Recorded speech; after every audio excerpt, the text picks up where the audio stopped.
Françaises, Français, mes chers compatriotes, jeudi soir, je me suis adressé à vous pour évoquer la crise sanitaire que traverse notre pays.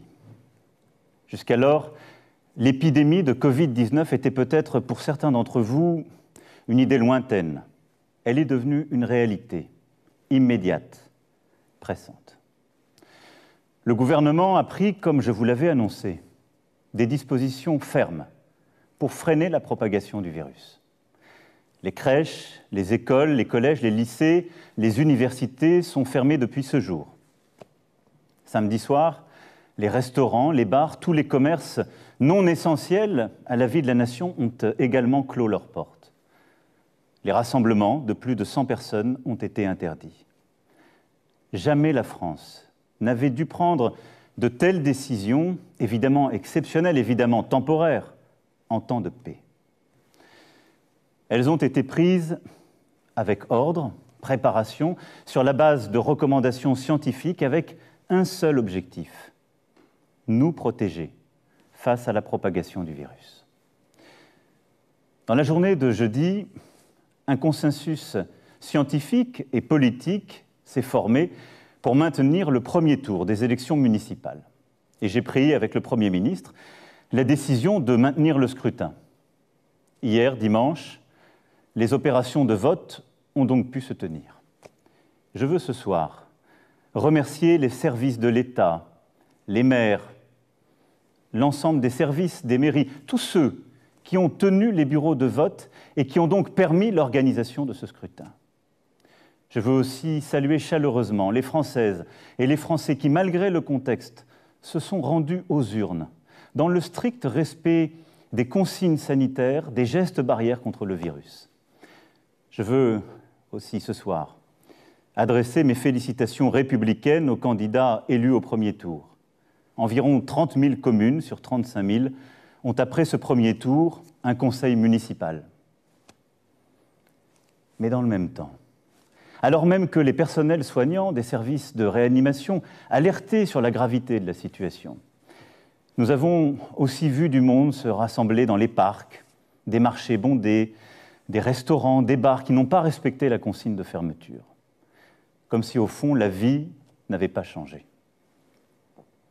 À tous ceux qui, adoptant ces comportements, ont bravé les consignes, je veux dire ce soir très clairement, non seulement vous ne vous protégez pas, vous, et l'évolution récente a montré que personne n'est invulnérable, y compris les plus jeunes, mais vous ne protégez pas les autres. Même si vous ne présentez aucun symptôme, vous pouvez transmettre le virus. Même si vous ne présentez aucun symptôme, vous risquez de contaminer vos amis, vos parents, vos grands-parents, de mettre en danger la santé de ceux qui vous sont chers. Dans le Grand Est, dans les Hauts-de-France, en Île-de-France, nos soignants se battent pour sauver des vies, avec dévouement, avec force.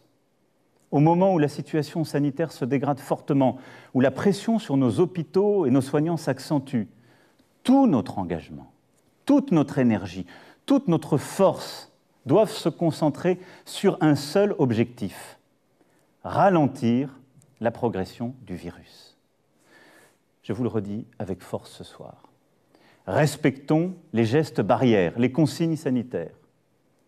C'est le seul moyen de protéger les personnes vulnérables, d'avoir moins de concitoyens infectés et ainsi de réduire la pression sur les services de réanimation pour qu'ils puissent mieux accueillir, mieux soigner. Sans signe grave, contactons notre médecin traitant, n'appelons le SAMU et ne nous rendons à l'hôpital qu'en cas de forte fièvre, de difficultés à respirer, sans quoi ils ne pourront faire face à la vague de cas graves qui déjà se profile dans certaines régions. Faisons preuve, au fond, d'esprit solidaire et de sens des responsabilités. Chacun d'entre nous doit à tout prix limiter le nombre de personnes avec qui il est en contact chaque jour. Les scientifiques le disent, c'est la priorité absolue. C'est pourquoi, après avoir consulté, écouté les experts, le terrain, et en conscience, j'ai décidé de renforcer encore les mesures pour réduire nos déplacements et nos contacts au strict nécessaire. Dès demain, midi, et pour 15 jours au moins, nos déplacements seront très fortement réduits. Cela signifie que les regroupements extérieurs, les réunions familiales ou amicales ne seront plus permises. Se promener, retrouver ses amis dans le parc, dans la rue, ne sera plus possible. Il s'agit de limiter au maximum ces contacts au-delà du foyer. Partout sur le territoire français, en métropole comme outre-mer, seuls doivent demeurer les trajets nécessaires. Nécessaires pour aller faire ses courses, avec de la discipline et en mettant les distances d'au moins 1 mètre, en ne serrant pas la main, en n'embrassant pas. Les trajets nécessaires pour se soigner, évidemment. Les trajets nécessaires pour aller travailler quand le travail à distance n'est pas possible. Et les trajets nécessaires pour faire un peu d'activité physique, mais sans retrouver, là encore, des amis ou des proches. Toutes les entreprises doivent s'organiser pour faciliter le travail à distance. Et quand cela ne sera pas possible, elles devront adapter dès demain leur organisation pour faire respecter ces gestes barrières contre le virus, c'est-à-dire protéger leurs salariés ou, quand il s'agit d'indépendants, se protéger eux-mêmes. Le gouvernement précisera les modalités de ces nouvelles règles dès ce soir, dès après mon allocution. Toute infraction à ces règles sera sanctionnée. Je vous le dis avec beaucoup de solennité ce soir. Écoutons les soignants qui nous disent « si vous voulez nous aider, il faut rester chez vous et limiter les contacts ». C'est le plus important. Évidemment, ce soir, je pose des règles nouvelles. Nous posons des interdits, il y aura des contrôles. Mais la meilleure règle, c'est celle qu'en tant que citoyen, vous vous appliquez à vous-même. Et une fois encore, j'en appelle à votre sens des responsabilités et de la solidarité. Dans ce contexte, après avoir consulté le président du Sénat, le président de l'Assemblée nationale, mais également mes prédécesseurs, j'ai décidé que le second tour des élections municipales serait reporté. Le Premier ministre en a informé aujourd'hui même les chefs de parti représentés au Parlement. Cette décision a fait l'objet d'un accord unanime. Mes chers compatriotes, je mesure l'impact de toutes ces décisions sur vos vies. Renoncer à voir ses proches, c'est un déchirement. Stopper ses activités quotidiennes, ses habitudes, c'est très difficile. Cela ne doit pas nous empêcher de garder le lien, d'appeler nos proches, de donner des nouvelles, d'organiser aussi les choses avec nos voisins, d'inventer de nouvelles solidarités entre générations, de rester, comme je vous l'ai dit jeudi dernier, profondément solidaires et d'innover là aussi sur ce point. Je sais que je vous demande de rester chez vous. Je vous demande aussi de garder le calme dans ce contexte. J'ai vu ces dernières heures des phénomènes de panique en tous sens. Nous devons tous avoir l'esprit de responsabilité. Il ne faut pas que les fausses informations circulent à tout va. Et en restant chez vous, occupez-vous des proches qui sont dans votre appartement, votre maison. Donnez des nouvelles, prenez des nouvelles. Lisez, retrouvez aussi ce sens de l'essentiel. Je pense que c'est important dans les moments que nous vivons. La culture, l'éducation, le sens des choses est important. Et éviter l'esprit de panique, de croire dans toutes les fausses rumeurs, les demi-experts ou les faux sachants. La parole est claire, l'information est transparente et nous continuerons de la donner. Mais croyez-moi, cet effort que je vous demande, je sais qu'il est inédit, mais les circonstances nous y obligent. Nous sommes en guerre sanitaire, certes. Nous ne luttons ni contre une armée, ni contre une autre nation, mais l'ennemi est là, invisible, insaisissable, qui progresse. Et cela requiert notre mobilisation générale. Nous sommes en guerre. Toute l'action du gouvernement et du Parlement doit être désormais tournée vers le combat contre l'épidémie. De jour comme de nuit, rien ne doit nous en divertir. C'est pourquoi j'ai décidé que toutes les réformes en cours seraient suspendues, à commencer par la réforme des retraites. Dès mercredi, en Conseil des ministres, sera présenté un projet de loi permettant au gouvernement de répondre à l'urgence et, lorsque nécessaire, de légiférer par ordonnance dans les domaines relevant strictement de la gestion de crise. Ce projet sera soumis au Parlement dès jeudi.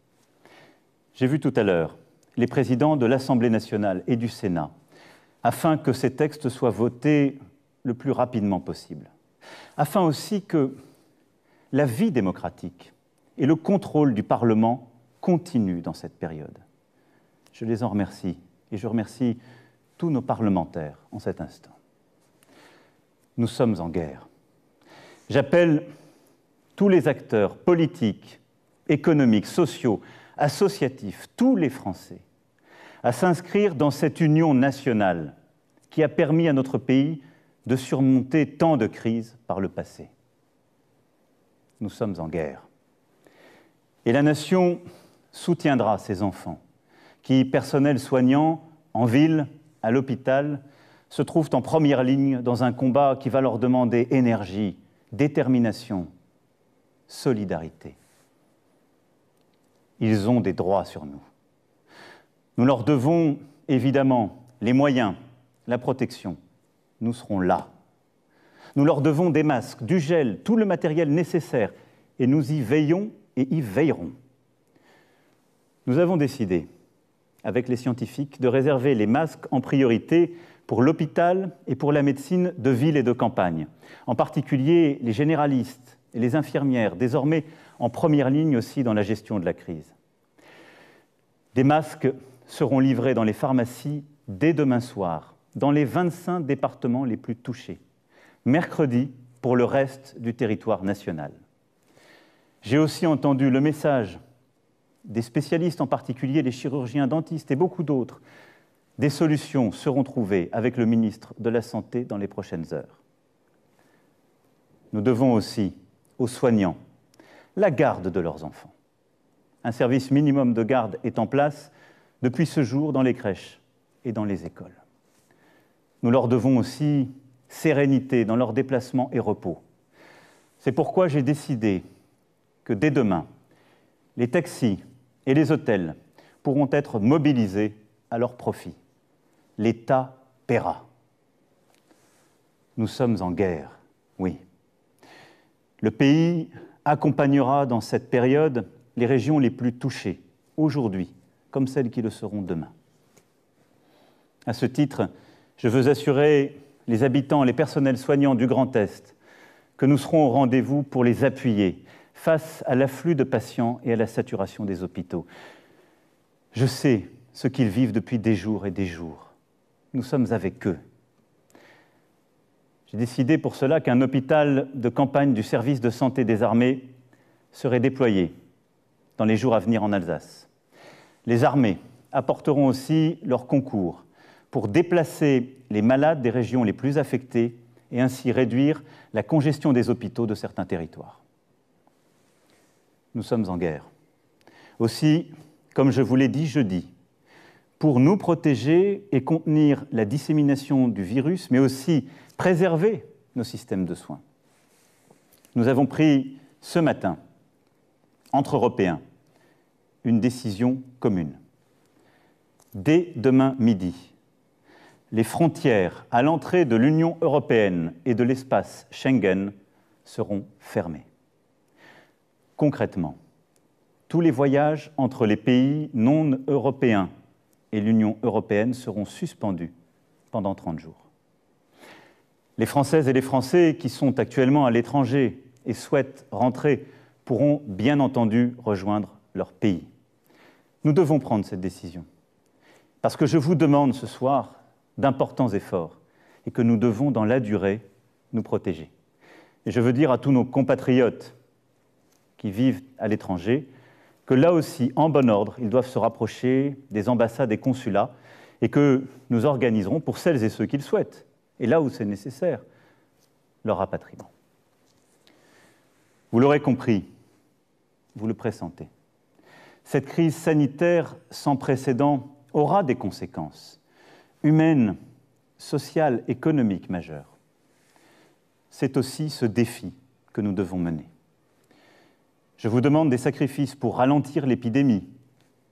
Jamais ils ne doivent mettre en cause l'aide aux plus fragiles, la pérennité d'une entreprise, les moyens de subsistance des salariés comme des indépendants.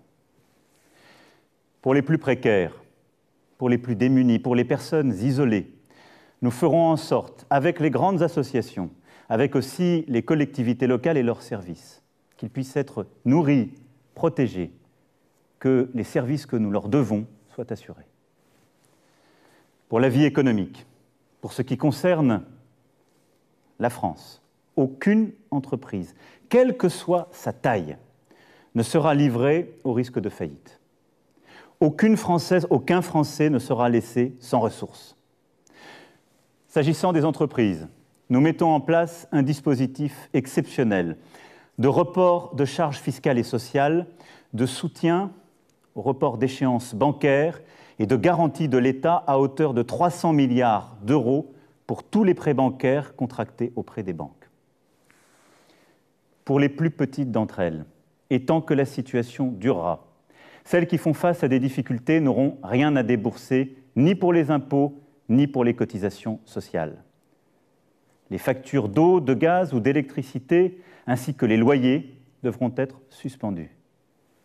En outre, afin que personne ne soit laissé sans ressources, pour les salariés, le dispositif de chômage partiel sera massivement élargi, comme je vous l'avais annoncé jeudi dernier, et comme le gouvernement a commencé à le préciser. Pour les entrepreneurs, commerçants, artisans, un fonds de solidarité sera créé, abondé par l'État, et auquel le Premier ministre proposera aux régions aussi de contribuer. Le gouvernement, dès demain, précisera toutes ces mesures. Elles seront en fonction des besoins, des réalités économiques, des nécessités secteur par secteur, évidemment adaptées. Nous serons au rendez-vous pour que notre économie soit préservée dans cette période si dure et pour que l'ensemble des travailleuses, des travailleurs puissent avoir cette sécurité aussi en termes de pouvoir d'achat, de continuité de leur vie. Mes chers compatriotes, la France vit un moment très difficile. Nul ne peut en prévoir précisément la durée. Et à mesure que les jours suivront les jours, que les problèmes succéderont aux problèmes, il faudra, en lien avec les éclairages donnés par les scientifiques, les expériences de terrain, il faudra nous adapter.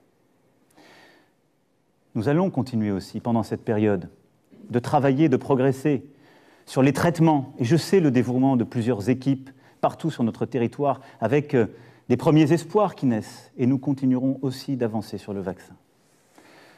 Régulièrement, je m'adresserai à vous. Je vous dirai à chaque fois, comme je l'ai fait, comme le gouvernement le fait, la vérité sur l'évolution de la situation. J'ai une certitude.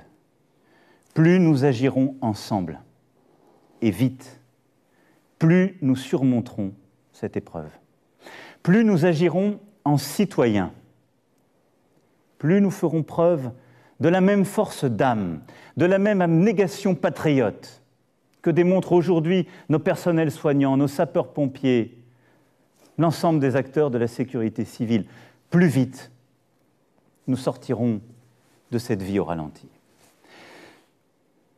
Nous y arriverons, mes chers compatriotes, en étant unis, solidaires. Je vous demande d'être responsables tous ensemble et de ne céder à aucune panique, d'accepter ces contraintes, de les porter, de les expliquer, de vous les appliquer à vous-même. Nous les appliquerons tous. Il n'y aura pas de passe-droit. Mais là aussi, de ne céder ni à la panique, ni au désordre. Nous gagnerons. Mais cette période nous aura beaucoup appris. Beaucoup de certitudes, de convictions sont balayées, seront remises en cause. Beaucoup de choses que nous pensions impossibles adviennent. Ne nous laissons pas impressionner. Agissons avec force.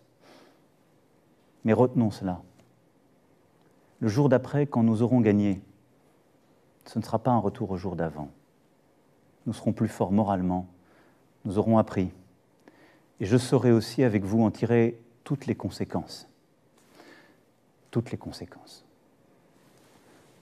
Y sont-nous, individuellement et collectivement, à la hauteur du moment?